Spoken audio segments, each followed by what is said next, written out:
Machado en este momento se encuentra, tengo entendido, en Perú, asistiendo a un seminario liderizado por Vargas Llosa acerca de toda esta situación en materia de democracia, en materia de violencia en los países, precisamente que es lo que está sucediendo acá en Venezuela. Sin embargo, es obligatorio el sentir, que estaba leyendo hace rato acá en el Twitter, el sentir popular. Unos, por ejemplo, Jesús Eduardo Jaime nos dice: la señora María Machado no fue en representación de Venezuela, ella tomó una decisión en representarse ella misma violando la ley. ¿Qué consideración puede tener usted con respecto a la afirmación que hace el señor Eduardo Jaime en nuestra cuenta de Twitter, @primerapágina? Bueno, fíjate, en un Estado de Derecho, las conductas que uno pueda considerar que son ilegales tienen que definirse en el marco de la Constitución y de las leyes, y en el marco de ellas mismas hay que definir sus consecuencias. Entonces, no es correcto que simplemente porque algunos puedan pensar que esa conducta fue impropia o muy impropia, se pase a determinar que ya deja de ser diputada, porque esa no es la consecuencia jurídica. Entonces, incluso realmente esa conducta no es una conducta delictiva, en mi opinión, ahí no hay ninguna conducta delictiva, pero si alguien considera que puede haber alguna conducta delictiva, pues hay unas vías para plantear tales reclamos, o si se considera que se violaron normas disciplinarias, pues hay vías para la evaluación de carácter disciplinario. Entonces, realmente, como decía, lo que allí ocurrió puntualmente, uno lo que observa es ese intento de hacer uso de la palabra en un cuerpo como es este Consejo Permanente de la OEA, que es una institución que defiende la democracia en nuestros países y que defiende valores como la libertad de expresión, entre otros. Entonces, ¿se consideraría que lo que hizo María Corina Machado es grave frente a la ley o no es grave frente a la ley? No, yo pienso más bien que aquí y en otros casos similares hay que hacer siempre una lectura democrática de casos conflictivos. Los casos conflictivos, casos que puedan pues suscitar estas distintas lecturas, hay que colocarlos al final bajo un prisma democrático. Y realmente cuando se discute, por ejemplo, sobre esa carta que aparentemente envió Panamá, donde habría señalado que ella podría intervenir como representante alterno, pues todo esto hay que verlo más bien atendiendo a la realidad y a la sustancia de lo que estaba allí. Ahí no se trataba de ejercer una representación general del gobierno de Panamá, de una representación de intereses de Panamá en conflicto con Venezuela, sino de poder hacer uso de la palabra para emitir determinadas ideas que al final no pudieron expresarse. Y pues ese debate sobre las opiniones políticas es un debate que hay que llevarlo a otro terreno. Pero me parece sobre todo que hay que ajustarse a las disposiciones constitucionales. En este caso, me parece evidente que ahí no se asumió ningún cargo con carácter permanente, es decir, un cargo que no entre en las excepciones del artículo 191, porque esto equivaldría a un cargo accidental. Esto es una interpretación que hay que hacerla, esto es importante desde el punto de vista de la Constitución venezolana, es decir, no hacía falta que la carta del gobierno de Panamá dijera representante accidental, el asunto no es así. Ya se asumía como tal. Digamos, no, pero me refiero a que el asunto no es un literalismo, de que la carta tendría que decir accidental, porque la nomenclatura de la OEA no tiene que ser la misma de la Constitución. Ahora hay que hacer es una interpretación constitucional, qué tipo de supuestos abarca ese concepto cargo accidental. Y la Sala Constitucional también, al interpretar el 191 y el 148, que está muy en conexión con él, ha llegado a aclarar también cómo, por ejemplo, pudiera darse el caso de un funcionario que asuma como suplente un cargo y no pierde el cargo anterior siempre que ocupe esa suplencia hasta la reincorporación del principal. Es a decir, propósito de esto, hasta ese punto llega, digamos, la interpretación que ha hecho la Sala Constitucional. Pero en el caso del 191, como decíamos, el tema clave es división de poderes, ¿no? División de poderes respecto especialmente del Poder Ejecutivo, para evitar situaciones como la que se daban antes de diputados que incluso se habían dado casos de diputados que pasaban a magistrados y luego pretendían volver a la diputación.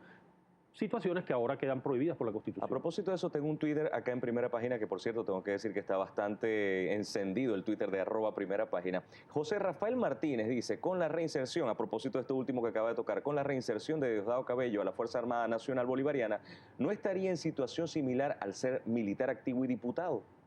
Sí, bueno, es un tema que yo no lo he estudiado, entonces no quisiera pronunciarme sobre ese caso particular, pero por supuesto, la conclusión jurídica a la que se llegue debe valer para todos, ¿no? No puede ser, digamos, una aplicación selectiva de la ley. Otra persona acá, el del Twitter, dice: Car Aguilera, para destituir un diputado en la Asamblea Nacional no debería primero darse un debate y luego elevar esa propuesta al Tribunal Supremo de Justicia. Y yo le hago un anuendum a esto. Precisamente fueron cargos de elección popular. Sí, no, es que evidentemente no puede aceptarse que se entienda que, digamos, una diputación se extingue, quedó como extinguida simplemente porque así lo diga la directiva de la Asamblea Nacional. Este es un tema que debe evaluarse. Más aún, fíjense que ha salido a relucir cómo hay una cantidad de aristas aquí controvertidas, ¿no? Sumamente controvertidas. Y precisamente, pues, cuando se trata de la defensa de la representación popular, lo menos que podemos exigir es un debate en la plenaria, porque es competencia de la Cámara, como decía, la calificación de sus miembros, que tiene que ver con la incorporación de los diputados, conocer de sus renuncias y también cualquier situación de separación de un diputado por las mayorías especiales allí contempladas, con lo cual esto tendría que pasar por un debate en la Cámara. Tengo la participación también del Twitter, no lo quiero alejar porque hay preguntas realmente interesantes, pueden ser aparentemente sencillas, pero quizás tienen un trasfondo. ¿Qué pueden hacer los electores a quienes la Asamblea Nacional dejan sin representación? Esa es una pregunta. Y la otra pregunta de actualidad, ¿una diputada es funcionaria pública? Sí. Sí. Bueno, tal vez empezando por lo segundo.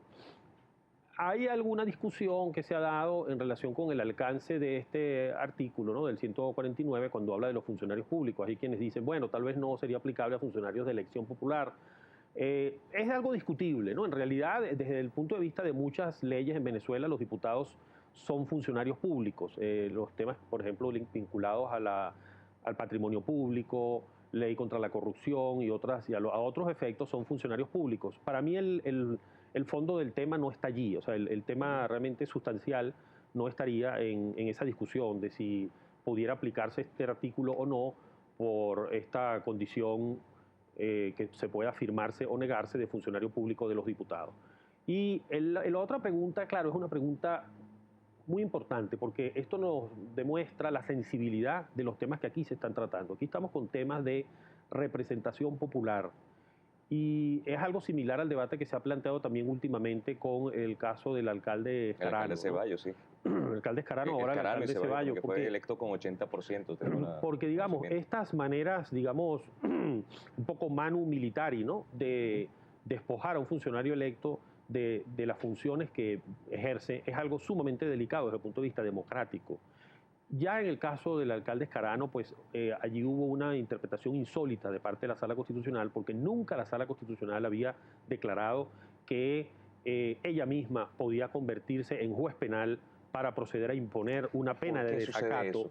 Y si eso está también estipulado en las leyes y tan estipulado en valores y es lo que ha venido rigiendo en Venezuela, un juicio no se hace prácticamente sumario. ¿Por qué terminan sucediendo estas cosas aquí? Mira, a mí me preocupa mucho que en medio de esta situación pues de indudable tensión política, de conflictividad en las calles, de esta situación difícil que se vive en el país, las instituciones no actúen con la manera reposada que exige el Estado de Derecho y que exige la fortaleza, la misma autoridad. Es decir, quien tiene una autoridad y se sabe que tiene una autoridad legítima, no tiene necesidad de caer en desmanes, sino que sabe que más bien esa autoridad hay que administrarla, ejercerla con prudencia, porque la autoridad de la ley al final prevalece. Entonces, estas reacciones parecen un poco desesperadas, puesto que, como decíamos, hay vías claras en el ordenamiento jurídico. En el ordenamiento jurídico, si se considera que hay un desacato a un amparo, bueno, el Ministerio Público puede actuar de inmediato. Y ya sabemos que cuando ha habido algún interés de por medio en que lo haga, el Ministerio Público también pues, actúa con gran rapidez. El Ministerio Público podría actuar de inmediato, acudir a un juez de control, el juez de control emitir la orden de detención, si es el caso. O sea que incluso desde el punto de vista práctico, pues no se entiende pues, cuál es la necesidad de estos atropellos, ¿no? Pero al final está ese tema de fondo. ¿Qué pasa con los electores? Los electores que efectivamente ven, que ya me piden el corte, ven negado pues negada la representación. Sí. Ya para finalizar, unos 15 segundos, porque estamos sobre la hora. ¿Cuáles serían entonces las vías reales legales? Porque ya sabemos lo que se va a hacer, cómo debería ser, cómo sería el deber ser en esta circunstancia. ¿Cuáles son las instancias? Bueno, el deber ser es que, en primer lugar, si se considera que ha habido una infracción al artículo 149, y eventualmente alguna discusión que se suscite sobre el 191, pues esto debe llevarse a la Cámara. Okay. Esto debe discutirse en la Cámara y debe examinarse, de acuerdo con el Código Penal vigente, con el reglamento interior y debates, cuáles pueden ser las consecuencias de una supuesta infracción del artículo 149. Y en cuanto al artículo 191, pues como decíamos, desde mi punto de vista está muy claro que no aplica el artículo 191, pero si es un tema también a discusión, pues esto debe discutirse en la Cámara y respetarse lo que establece la propia Constitución sobre las mayorías requeridas para adoptar la separación de diputados.